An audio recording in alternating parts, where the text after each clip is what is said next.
dari sini. Biasa kasih Tuhan, kita akan kembali untuk membaca firman Tuhan ke dalam 1 Korintus pasal yang ke-13. Minggu lalu kita sudah membaca juga, dan hari ini saya akan kembali untuk menjelaskan kepada kita bagian yang menjadi sesuatu yang dalam kita menjalani kehidupan iman kita. Kita akan mendasari satu ayat, nanti kemudian kita akan baca ayat lain dalam kitab Roma. Hari ini kita membaca 1 Korintus pasal 13, ayatnya yang ke-13. Ya, saudara, saya berharap kita membaca bersama-sama ayat ini. Ya, saudara yang ibadah bersama, ya di rumah juga nanti saudara. Ya, 1 Korintus 13 ayat 13. Mari sama-sama kita membacanya. Demikian firman Tuhan. 1, 2, 3. Demikianlah tinggal ketiga hal ini, yaitu iman, pengharapan, dan kasih. Dan yang paling besar di antaranya ialah kasih. Demikianlah tinggal ketiga hal ini, yaitu iman, pengharapan, dan kasih. Dan yang paling besar di antaranya ialah kasih. Saudara, minggu lalu kita sudah belajar ya mengapa disebut kasih yang paling besar di antara iman dan pengharapan. Nah, saya berharap bahwa saudara sudah dapat memahami apa yang saya jelaskan dari pemahaman firman Tuhan. Tentu bagi saudara yang baru mendengar, ya silakan nanti dilihat ulang ya di YouTube Jemaat GKI Bethel Sintang dengan khotbah yang sudah sampaikan minggu yang lalu. Saudara, saya hari ini akan menyampaikan bagian yang lain dari ayat 13, iman, pengharapan, dan kasih. Hari ini kita akan berbicara tentang iman. Minggu depan kita akan bicara tentang pengharapan. Kita akan menyelesaikan satu topik utama dari ayat ini. Saudara, selanjutnya saya mengajak saudara untuk membaca di dalam Roma pasal 3 ayat 27.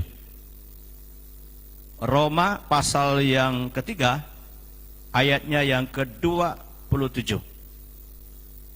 Kita akan korelasikan pemahaman Korintus 13 dengan kitab Roma. Roma pasal yang ketiga ayatnya yang ke-27.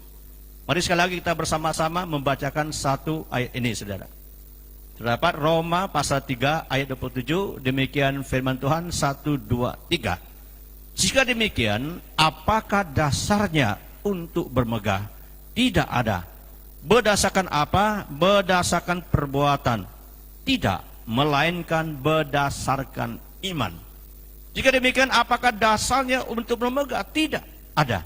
Berdasarkan apa? Berdasarkan perbuatan? Tidak, melainkan berdasarkan iman. Saudara, hari ini berbicara tentang iman, saya akan memberikan tema renungan kita adalah bermegah dalam iman.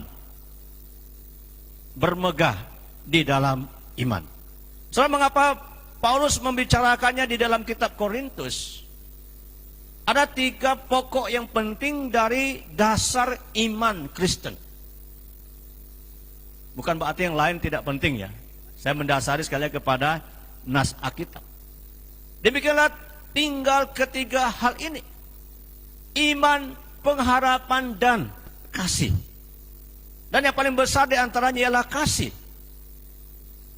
Minggu lalu kita belajar bahwa kenapa kasih itu besar? Karena kasih berbicara bukan hanya di dunia, tapi kasih juga berbicara relasi sampai kita di surga. Tapi selama kita hidup di tengah-tengah dunia ini, maka iman dan pengharapan kita itu adalah tetap sentiasa sampai kita mati. Maka waktu kita berbicara kepada kita bermegah dalam iman, saya tidak bermaksud bahwa orang Kristen menunjukkan kesombongannya. Oh, dengan iman kita bisa mematikan COVID-19 misalnya. Itu namanya bahasa tidak masuk akal dan bahasa sombong ya. Tapi untuk beriman percaya perlindungan Tuhan itu sah-sah saja. Amin, saudara. Nah, saya ulangi ya. Untuk beriman Tuhan melindungi, menjaga kita tentu sangat dibutuhkan.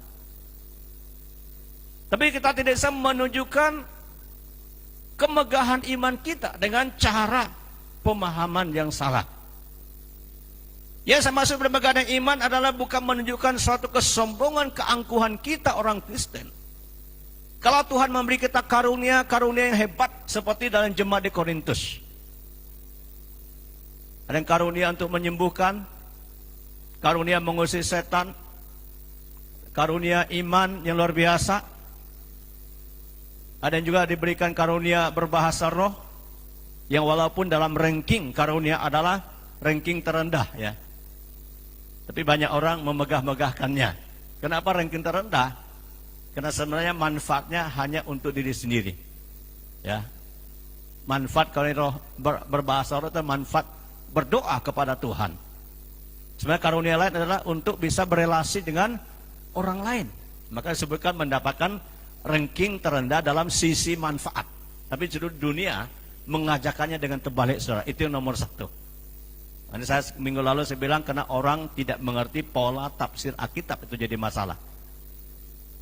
Nah, saya kasih Tuhan, saya bermaksud memegang dalam iman bukan memberikan keangkuhan, kesombongan, tetapi dalam menunjukkan rasa syukur dan bangga kita dalam satu relasi kerohanian kita dengan Tuhan. Itu yang kita banggakan. Maka saudara, Alkitab berkata kepada kita, jika demikian, apakah dasarnya untuk bermegah? Adakah dasar orang Kristen untuk bermegah? Paulus menjawab, tidak ada. Berdasarkan apa? Berdasarkan perbuatan? Tidak. Melainkan berdasarkan iman. Itu berarti saudara, kita boleh bermegah sebagai orang Kristen berdasarkan iman yang Alkitab ajarkan. Maka saudara, hari ini ada beberapa kebenaran yang saya ingin saudara dan saya kita perlu mendalami tentang bermegah dalam iman. Saya ajarkan dalam dua bentuk pertanyaan. Pertama adalah, mengapa kita boleh bermegah di dalam iman? Mengapa kita dapat bermegah di dalam iman? Apa alasannya kita bisa bermegah di dalam iman? Jelas bahwa ayat kita baca Roma pasal 3 secara khusus, mulai daripada pasal 3 secara keseluruhan, ya, ayat 21 sampai ayat yang ke-31 itu perikop yang sangat dekat dengan ayat 27 yang kita maksudkan. Maka saudara, alasan yang pertama, kita dapat bermegah di dalam iman karena oleh imanlah kita dibenarkan di hadapan Allah melalui penebusan Yesus Kristus. Atau yang ringkasnya adalah bahwa karena kita dibenarkan di hadapan Allah oleh iman, bukan oleh perbuatan. Maksudnya perbuatan apa, saudara? Kalau saudara membaca di dalam kitab Roma, ya, para perkarya yang ikut ayo baca Alkitab, ya, hari ini sudah masuki pasal 2 ya di kitab Roma. Dan saya berharap bahwa kita akan menyelesaikan kitab Roma. Tapi saya memberitahu saudara bahwa tema pokok dari kitab Roma adalah dibenarkan karena iman. Nah, saudara mau mengerti Injil yang dijanjikan dalam di mana Martin Luther yang diubahkan oleh Tuhan cara pandangnya terhadap teologi yang selama ini dipraktekkan. Kenapa saudara kasih Kristus? Karena orang-orang Yahudi salah memahami dari apa maksud dan tujuan Tuhan memberikan Taurat kepada mereka. Kalau kita membaca di dalam kitab Roma, kita menemukan bahwa kitab Taurat itu menjadi penuntun kepada kebenaran di dalam Yesus Kristus. Sekali lagi saudara, kitab Taurat bukan dengan mengamalkan Taurat lalu orang diselamatkan. Bukan. Tetapi kitab Taurat itu mengajar kita dalam banyak hal. Dalam soal etika, dalam soal moral, dalam soal takut akan Tuhan, dalam relasi sosial, hukum dan segala macam. Tapi bukan kita dianggap orang paling rohani. Berdasarkan apa? Berdasarkan perbuatan? Tidak. Melainkan berdasarkan iman. Ya, saudara, lebih lengkapnya kita baca mundur ya. Mari kita mundur di ayat 21. Ya, karena saya baca aja nanti saya kupas saudara. Tentu nanti bagi saudara bisa membaca ulang. Ini akan berikan penjelasan manusia dibenarkan karena iman. Perhatikan temanya sudah diberikan sangat tepat kepada kita. Manusia dibenarkan karena iman. Demikian firman, tetapi sekarang tanpa hukum Taurat, perhatikan, tanpa hukum Taurat kebenaran Allah telah dinyatakan seperti yang disaksikan dalam kitab Taurat dan kitab-kitab para nabi.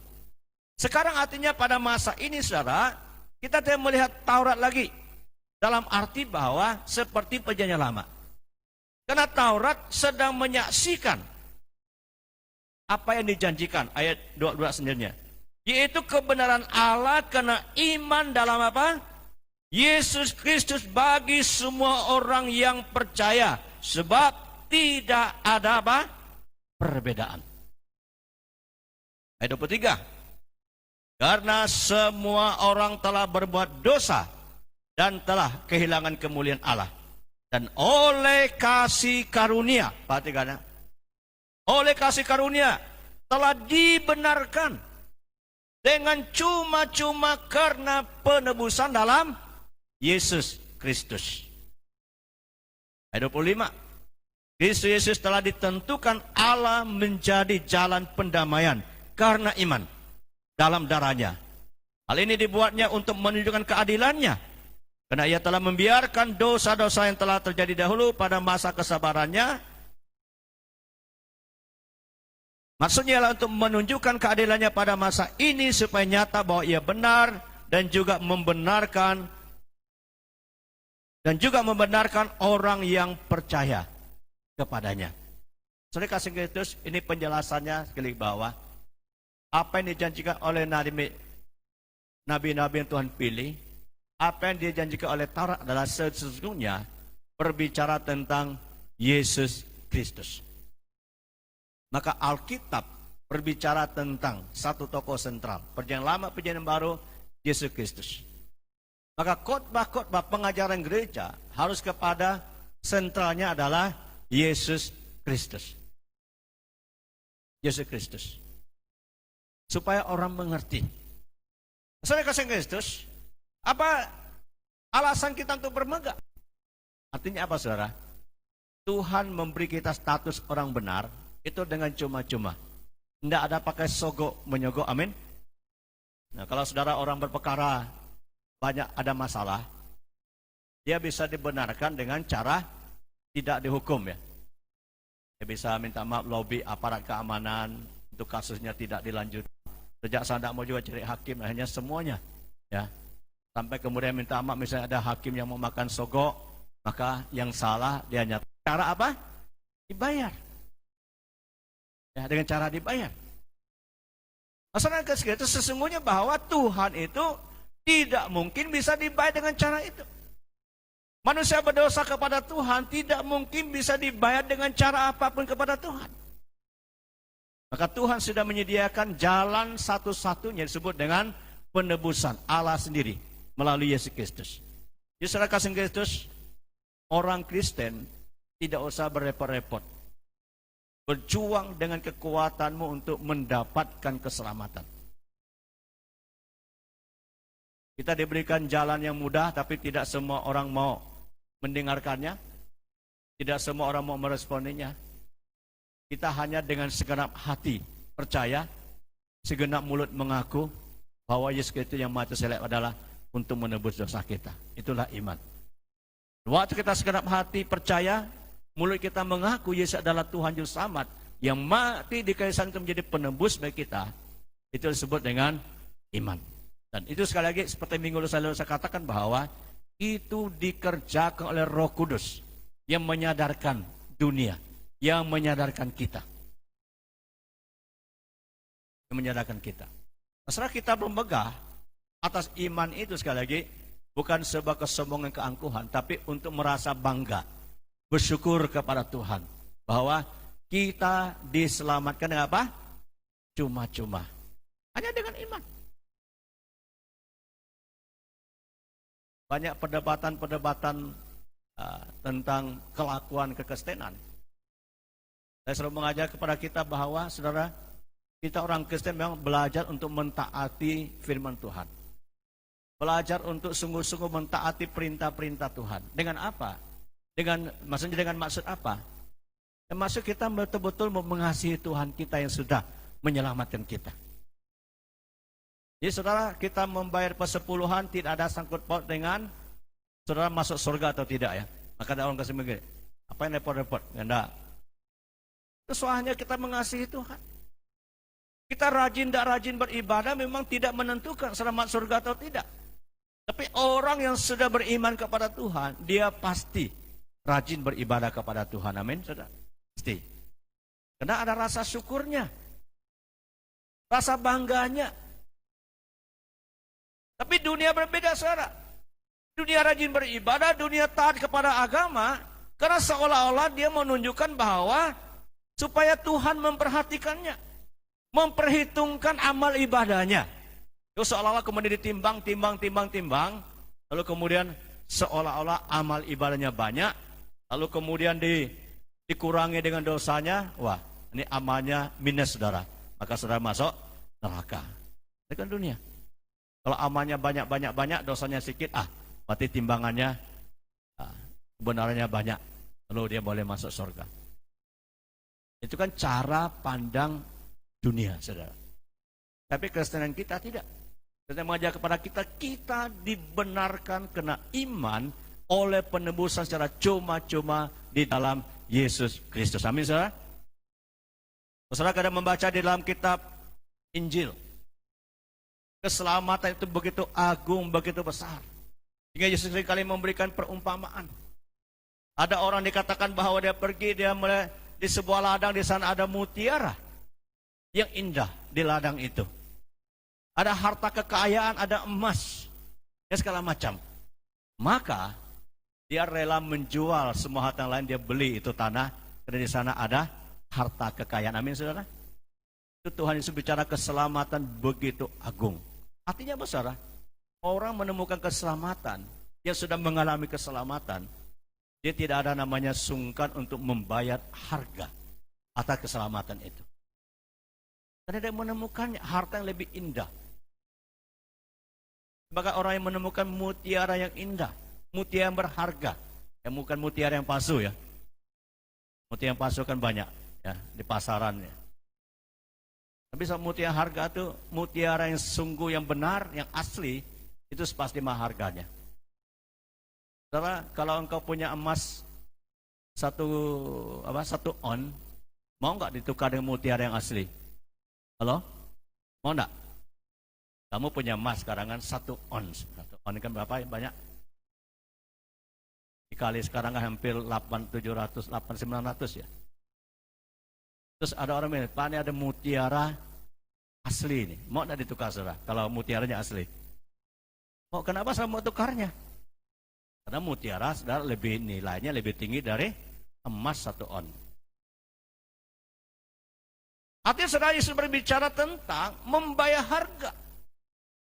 Maka saudara, orang-orang yang sesungguhnya menerima anugerah selamat oleh iman kepada Kristus, ya namanya hidup keagamanya, hidup persekutuan dengan Tuhan, tidak usah ada namanya hitung-hitung dengan Tuhan. Sekali saya, jangan pernah hitung-hitung dengan Tuhan. Karena kita mengucap syukur, menghargai sesuatu yang Tuhan berikan. Saya bilang kalau ditukar, terus kalau diberikan cuma-cuma, gimana rasanya, saudara? Saya bilang saya punya emas 1 ons ya, ditukar dengan mutiara asli. Saya mau tukar. Sekarang tidak usah tukar-tukar. Saya punya mutiara asli dan berikan kepada saudara. Ini asli loh, saudara. Diberikan, tidak usahlah yang asli ya. Cincin emas ini ya, saudara ya. Tidak besar nih, cuman 5 gram kali. Ini emas asli, saudara. Saya berikan kepada saudara dengan hati yang tulus. Setelah saudara menerimanya, gimana rasa saudara? Ada rasa terima kasih kepada saya? Halo? Ada rasa berkata, wih, Pak Chow itu baik ya. Dia kasih itu cincin nikahnya karena melihat saya lagi pandemi COVID ya. Tidak ada sembako. Pasti saudara akan rasa syukur, terima kasih kepada saya. Kemudian pada waktu saudara ya, sudah bebas COVID, ya, saudara sudah hidup enak, saudara seumur hidup ingat, dulu saya susah, saya dikasih Pak Chow itu cincin nikahnya, sehingga kami bisa beli beras, kami bisa makan. Sekarang saya diberkati, saya pun pasti akan memberkati Pak Chow, pasti deh ya.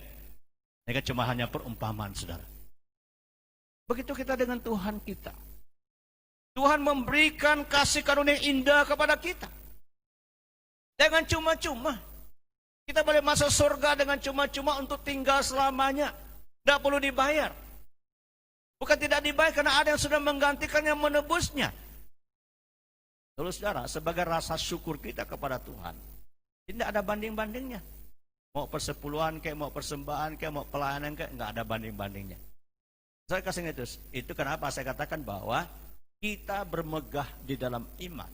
Sekali lagi itu bukan karena kesombongan, tapi kita bermegah karena Kristus telah menebus kita dengan cuma-cuma. Karena kita dibenarkan dengan cuma-cuma.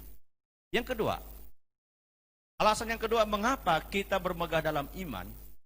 Kita bermegah dalam iman karena iman Kristen adalah kualitasnya teruji. Saudara, kalau kualitas sudah teruji, boleh bermegah ya.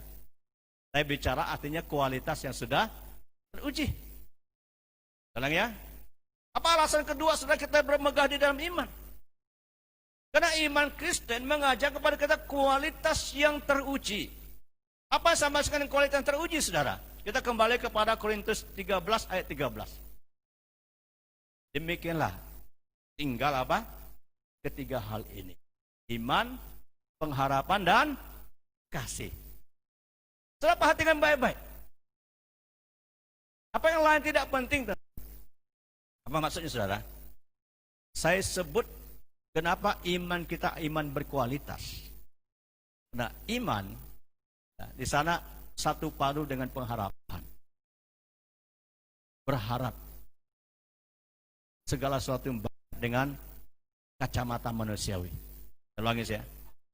Iman bersatu dengan pengharapan berbicara tentang satu pengharapan yang seolah-olah tidak kelihatan tapi nyata. Tapi iman berpadu dengan kasih itu berarti bahwa perbuatannya nyata. Ini apa? Kehidupan kasih orang Kristen itu nyata dan teruji. Saudara, orang yang bermegah di dalam iman adalah orang yang juga sentiasa hidup dalam pengharapan kepada Tuhan. Amin. Dan orang Kristen yang teruji dalam hidup kasihnya kepada Tuhan dan kepada sesama. Setelah orang-orang Kristen demikian, ada orang Kristen yang saya sebut dengan Kristen yang teruji. Kalau sudah teruji, apa salahnya kita bermegah, tapi bukan bermegah karena sombong ya. Nah, saya selalu begini, saudara. Nah, dengarkan baik-baik, saudara. Saya sudah berkali-kali kami doa hamba Tuhan, doa pengerja di gereja setiap Selasa sampai hari Jumat. Ya, kami berdoa setiap hari, saudara. Ya, walaupun tidak disiarkan langsung, ya, memang itu jadwal kami berdoa. Kami berdoa untuk melihat apa yang tentu bahwa harus kita lakukan. Lalu saya berkata begini, saudara. Ada himbauan untuk orang berempati dengan orang yang mengalami pandemi COVID-19, ada COVID-19 ini. Empatinya bentuk apa? Bisa bentuk doa, bisa bentuk memberikan sesuatu kepada yang membutuhkannya. Saya punya satu prinsip. Saya katakan begini, kita pasti akan mendukung dan akan menolong. Pertama, untuk jemaat GKP Sintang yang betul-betul karena tidak bisa makan, tidak bisa minum, ya, karena akibat dari pandemi COVID. Tolong kalau ada segera informasikan. Ya, pagi ini saya informasi, segera sore pun kita segera sudah bertindak. Kalau ada ya, saya sampaikan jemaat sampai belum ada laporan juga saja. So, kalau begitu bagaimana kita mau gerak bagi-bagi apa bagi itu ini? Kenapa? Kita bukan sekedar berbuat kasih untuk bermegah-megah di lihat orang. Pak gereja A, gereja B, gereja C, Pak sudah bagi sembako, kalau gereja kita enggak. Saya bicara saudara, baca perbuatan kasih konti baik-baik. kita melakukan juga harus dengan cara yang tepat, sasaran yang tepat. Jadi bukan kena bermegah-megah, amin saudara. Tapi kalau ada tetangga saudara, ada orang lain memang sangat-sangat saudara terdampak oleh COVID, maka orang Kristen wajib ikut berempati. Ya. Tetangga-tetangga kami sini ya baik-baik aja semua saudara. Belum ada yang sampai tidak makan, tidak minum. Kalau gara-gara akibat dari pandemi COVID. Jadi saudara, bukan karena kita sekali lagi berbuat hanya bermegah untuk lihat orang. Ya jangan, karena itu juga tidak ada manfaatnya. Kasih itu penting, memang harus kita lakukan. Pengharapan harus penting. Kenapa? Karena iman itu berbicara satu pengharapan relasi dengan Tuhan. Secara rohaninya. Secara nampaknya itu kasih juga akan terwujud. Itu yang saya maksud dengan iman yang berkualitas. Yang boleh orang Kristen banggakan di hadapan Tuhan. Sebagai akibat dari iman kita, kita ada pengharapan kepada Tuhan dalam segala hal. Dan kemudian ada wujud kasih yang kita lakukan. Karena percaya kita, karena hidup kita dengan Tuhan. Saat itu yang kita lakukan, yang kita banggakan sebagai orang percaya dengan anugerah kasih karunia murni daripada Tuhan. Yang kedua saudara, terakhir dari bagian khotbah saya cuma 2 garis besar dalam bentuk pertanyaan. Yang pertama adalah mengapa kita bermegah di dalam iman. Yang kedua adalah bagaimana kita dapat bermegah di dalam iman. Ada 2 alasan kenapa kita bermegah, dan ada 3 alasan bagaimana kita dapat bermegah. Caranya bagaimana saudara? Satu adalah mari kita lihat 1 Korintus pasal yang kedua ayatnya yang kelima. Mari kita lihat saudara 1 Korintus pasal yang kedua ayatnya yang kelima.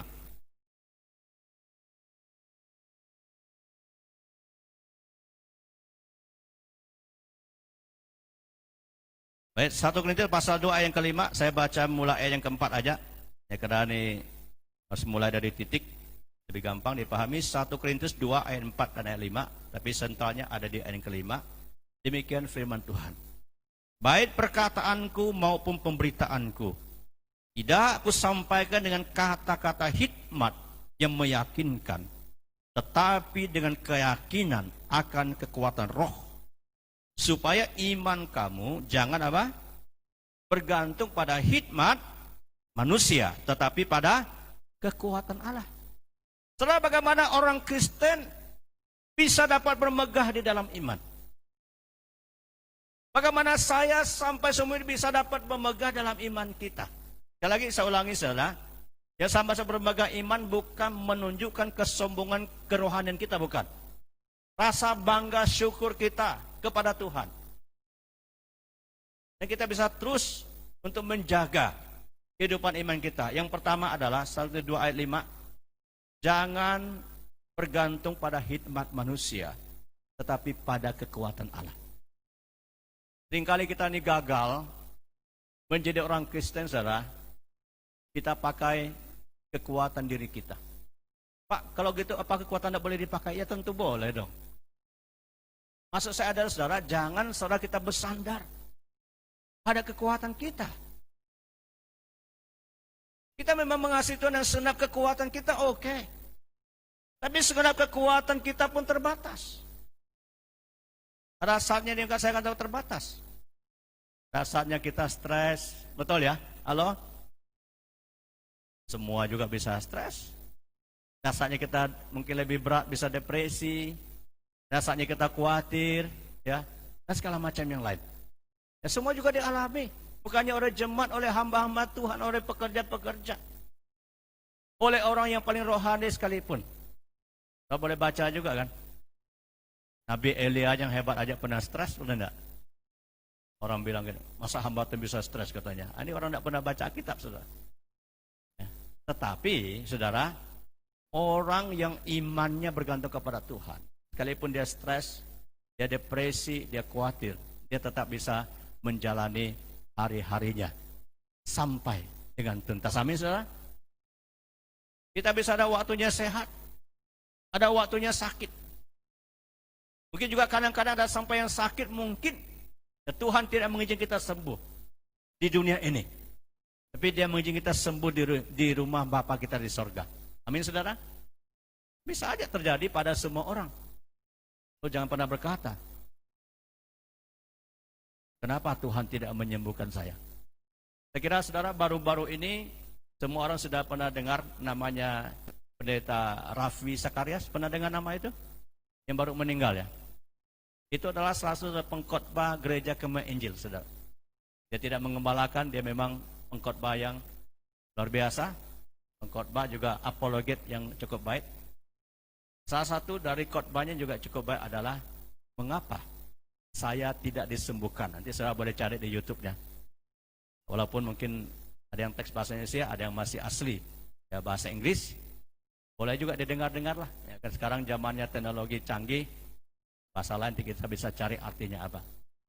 Ini salah satu yang menolong ya jawaban. Karena mengapa orang Kristen berdoa sakitnya tidak bisa sembuh atau tidak disembuhkan? Nah, mungkin salah satu khotbah yang boleh kita dengarkan dari Raffi Sakarias, salah satu pengkhotbah Kemah Injil. Saudara, ada saatnya mungkin Tuhan izinkan seperti itu.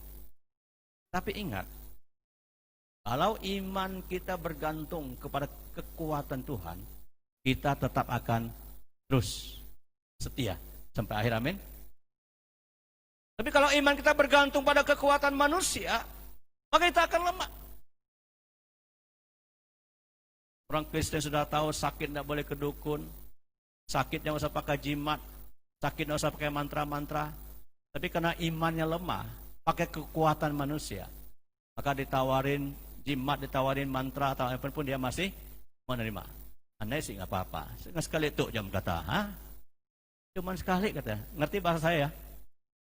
Ini nggak apa-apa. Sekali itu jam ngasa-ngasa, siapa tahu empuh katanya. Nggak apa-apa saudara, itu terjemahannya. Cuman satu kali saja. Siapa tahu manjur bahasa Indonesianya saudara. Kadang begini, Pak Pendeta, wah ini masalah jemaat. Ya saya memahami saudara, dari sisi kemanusiaan mungkin iman dia lagi lemah. Tidak apa-apa lah. Saya model begini sudah terlanjur jatuh, sudah terlanjur tertipu, tidak apa-apa, bertobatlah. Jangan mengulangi lagi, amin. Tapi saudara dalam situasi kondisi apapun, saudara, kalau kita mau bermegah di dalam iman kita, maka saudara, kita harus menggantungkan iman kita kepada kekuatan Allah. Maka Paulus berkata, Paulus pun memberitakan Injil, dia tidak pakai kepandaian manusia. Dia pakai kekuatan Roh Kudus. Bukan dengan hikmat, dengan perkataan. Karena saya mampu berdebat, karena saya mampu berbicara, karena saya mampu menyusun kalimat. Tidak. Tapi oleh kekuatan Roh Kudus. Dan inilah hilang dari kuasa penginjilan pada masa kini. Kalau banyak orang sekolahnya sudah pintar, teorinya sudah hebat, sudah Roh Kudus tidak digunakan. Maka Tuhan pernah berkata begini, dia memalukan orang-orang berhikmat, ya, orang-orang dianggap hebat dunia ini, dengan Tuhan memilih orang-orang yang dianggap bodoh oleh dunia ini untuk dipakai memuliakan dia. Mereka sekaligus, mari kita pakai kekuatan Allah. Maka saudara sekali, saya mengajak kita terus berdoa dan berdoa kepada Tuhan. Jangan hanya berkutat sekali lagi dengan semua ya permohonan kita. Tapi berdoalah supaya Tuhan tambahkan kita kasih, tambahkan kita iman, tambahkan kita pengharapan. Hari demi hari. Supaya apa saudara? Supaya kita dapat memegah seumur hidup atas iman kita. Yang kedua saudara, semua saya dasari kepada kitab Korintus. 1 Korintus pasal 3 ayat 1 sampai 9. Bagaimana kita dapat megah dalam iman kita? Untuk dapat megah dalam iman kita, yang kedua, jangan menjadi orang Kristen duniawi. Kita akan hancur, saudara. Ya, saya tidak kupas ayatnya semua. Jangan menjadi orang Kristen duniawi. Oleh karena itu, apa yang menjadi masalah dalam jemaat di Korintus? Ya sudah, Tuhan kasihkan karunia yang luar biasa. Tuhan kasihkan kekayaan jasmani dan rohani secara luar biasa. Tapi mengapa gereja itu tidak bertumbuh? Mengapa gereja itu saudara lebih jelek imannya daripada jemaat di Tesalonika, jemaat-jemaat yang ada di Makedonia, yang notabene-nya adalah jemaat-jemaat secara ekonomi miskin. Karena di sana terlalu banyak masalah. Masalah perselisihan, adanya geng, adanya kelompok-kelompok. Saya ingat, ada geng, ada kelompok. Kalau di gereja ada geng, ada kelompok-kelompok yang mencemooh, karena gereja itu lama-lama pasti akan hancur. Tinggal tunggu waktunya. Kenapa ada pencemooh seperti itu? Karena banyak orang Kristen duniawi yang kelihatannya rohani, padahal saudara, itu adalah sifatnya duniawi. Di sana ada percabulan, di sana ada penyembahan berhala. Itu jemaat di Korintus ya. Maka Paulus menyebut mereka, kalian adalah orang-orang Kristen duniawi. Jadi saudara mendalami ya kitab Korintus nanti, saya bisa memahaminya. Saya kasih Tuhan, orang Kristen yang duniawi, waktu akan teruji. Tidak akan pernah dia bisa bermegah dalam iman sampai kepada akhir. Amin, saudara? Tidak akan pernah. Pada waktunya pasti akan teruji. Jangan hanya di surga nanti kita diuji pekerjaan kita. Di dunia pun pasti akan teruji. Kenapa, saudara? Karena Tuhan tidak mau dipermalukan. Tuhan akan pernah mempermalukan gerejanya, orang-orang kudusnya. Ya. Dia pasti akan menyatakan kasih karunia, juga menyatakan keadilannya. Karena kasih dan keadilan Allah selalu berjalan.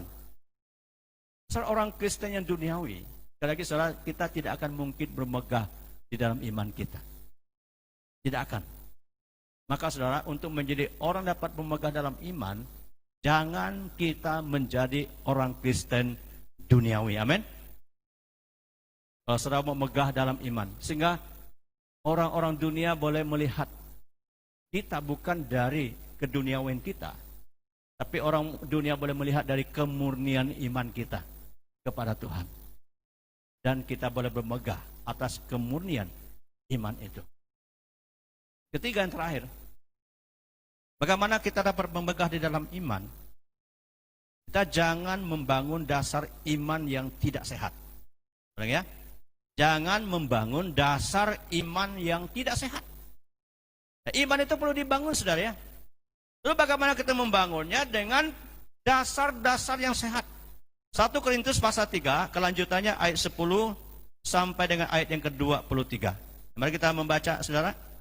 Tadi saya tidak baca di ayat 1 sampai 9. Kita lanjut di ayat 10. Dasar dan bangunan, demikian firman Allah. Sesuai dengan kasih karunia Allah yang dianugerahkan kepadaku, aku sebagai seorang ahli bangunan yang cakap telah meletakkan dasar, dan orang lain membangun terus di atasnya. Tetapi tiap-tiap orang harus memperhatikan bagaimana ia harus membangun di atasnya. Paulus sebagai rasul ya, sudah meletakkan dasar. Sekali lagi, iman Kristen berdiri di atas pengajaran nabi-nabi, di atas pengajaran rasul-rasul. Nabi-nabi yang di dalam perjanjian lama, ya, kemudian rasul-rasul dalam perjanjian baru. Nah, kemudian apa yang ditulis oleh nabi oleh rasul itu ada dalam buku tertulis yang disebut dengan Alkitab. Sudah diletakkan dasarnya. Maka gereja Tuhan setelah para rasul ini harus membangun di atas dasar-dasar ini. Mari kita lanjutkan pembacaannya. Karena tidak ada seorang pun yang dapat meletakkan dasar yang lain daripada dasar yang telah diletakkan, yaitu Yesus Kristus. Maka saudara perhatikan, pokok iman kita adalah berbicara tentang Kristus. Maka kalau orang sudah salah memahami Kristus, salah menghayati Kristus, itu sudah pasti itu roh anti Kristus. Jadi bagi saya, saudara, kalau ditanya Pak, ajaran sesat anti Kristus, itu pokok dasar utamanya di mana perbedaannya? Pokok dasar utamanya adalah kita melihat pandangannya, pengajarannya tentang Yesus. Contoh, Yohanes pernah berkata begini, kalau ada yang tidak percaya bahwa ya, Yesus adalah Tuhan yang menjadi manusia, jadi daging, maka itu sudah jelas anti Kristus. Kalau ada yang berkata bahwa Yesus itu bukan Tuhan, maka sudah jelas anti Kristus. Itu kan dasar pengajaran tentang Kristus. Maka kita berkata, saya berulang-ulang kali berkata, kita tidak membenci saksi Yehova. Saya tidak pernah benci. pengikut saksi Yehova. Tapi kita katakan saksi Yehova itu ajaran sesat, tidak sesuai iman Kristen, karena salah satunya adalah mereka tidak mengakui Yesus adalah Tuhan. Udah saudara, beres. Tidak usah banyak-banyak debat sama mereka, tidak ada guna juga. Karena diserang itu semua tentang Kristus. Bukannya saksi Yehova, agama lain, ajaran lain, semuanya dasar inilah yang mau dihancurkan. Maka saya selalu berkata, saudara, orang Kristen selalu belajar pertama memahami siapakah Yesus. Saya juga terus belajar, untuk saya dapat bisa mengerti, berkali-kali saya ajarkan bahwa mengapa dasar iman kepada Kristus? Karena Kristus itulah yang direncanakan kekal oleh Allah untuk menjadi juru selamat bagi dunia. Amin, saudara. Itu dasarnya. Jadi dari kekekalan Allah sudah merencanakannya, menetapkannya. Itu disebut dengan pemilihan yang kekal Tuhan kepada umatnya. Ini dasar kita. Selanjutnya kita lanjut ya. Nanti ayat 12. Entah orang membangun di atas dasar ini dengan emas, perak, batu permata, kayu, rumput kering atau jerami, sekali kelak pekerjaan masing-masing orang akan apa? Nampak. Nah, hari Tuhan akan menyatakannya. Sebab ia akan nampak dengan api, bagaimana pekerjaan masing-masing orang akan diuji oleh api itu. Jika pekerjaan dibangun seseorang tahan uji, ia akan mendapat upah. Dan seterusnya. Jadi saudara, Tuhan mau mengajak kepada kita begini. Kita semua orang Kristen harus membangun dasar iman kita di atas dasar ajaran yang sehat. Karena ada ajarannya sehat, maka sampai kita mati pun pekerjaan kita itu teruji. Setelah teruji, maka dikatakan kita akan mendapat upahnya. Kalau tidak teruji, bagi yang percaya, dia masuk surga aja, saudara. Tapi tidak mendapat upah apa-apa. Oh saudara, kalau bicara dapat upah, memang banyak orang Kristen, Pak Pendeta, enggak apa-apalah, yang penting kan masuk surga, betul ya? Naisi upah pun naisi masalah, kan dah nyamai di surga atau kan? Tapi saudara akan merasa rugi. Akan merasa rugi. Kenapa? Sekali lagi, di kerajaan 1000 tahun, kita tidak ikut memerintah, di surga kita hanya tangan hampa. Saya tidak bisa menjelaskan ini dengan cara pandang rohani, karena nanti kita akan lihat sesungguhnya dengan nyata. Hari ini sekali lagi kita semua hanya bisa membayang-bayangkan. Tapi yang saya mau menyampaikan kepada kita dari firman yang kita baca adalah, mari semua orang Kristen, mari para pelayan-pelayan Tuhan, mari kita anak-anak Tuhan, kita membangun dasar iman kita, pengajaran kita di atas dasar pengajaran sehat yang tahan uji. Jangankan di sorga, di dunia pun harus mampu diuji. Kenapa, saudara? Karena iman yang demikianlah yang dapat dimegahkan. Saudara tahu hari ini gereja masih ada? Karena zaman dulu ada bapak-bapak gereja yang imannya teruji, yang berani berkorban. Mereka teruji. Hari ini Tuhan izin kita mengalami ujian yang masih terlalu kecil. Saya selalu ingatkan kita bahwa kita hanya bisa berdoa, terus bersyukur, dan terus hanya memohon anugerah daripada Tuhan bagi kita semua. Di tengah situasi yang Tuhan izinkan kita alami. Tapi saya sangat percaya bahwa disinilah bahwa kemurnian iman kita semua akan diuji.